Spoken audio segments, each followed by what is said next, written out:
Python installation. We've discussed a powerful language, but where do you write your code? Simply opening Notepad won't get you the output. You need a Python interpreter on your machine. To check if you have Python installed, open Command Prompt in Windows or Terminal in Mac or Linux and type Python version. If you see an error stating Python was not found, it means Python isn't installed. Even if you have Python 3, try the Python 3 version, as both versions might exist separately.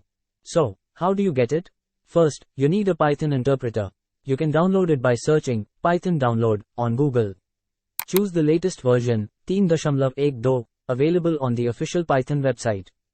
Click Download Python 3.12 and install it.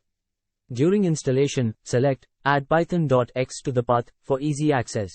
Once installed, verify by reopening the command prompt and typing Python version. You should now see the Python version number without any error. Now, to write and manage your code efficiently, we'll install an integrated development environment, IDE, like PyCharm. You can download PyCharm from JetBrains' website. There are free and paid versions available. I recommend the free community version. Install PyCharm and create a project. PyCharm provides a convenient space to write, test, run, debug, and deploy your Python code. It's a robust platform for coding projects, and we'll explore it further in the upcoming videos.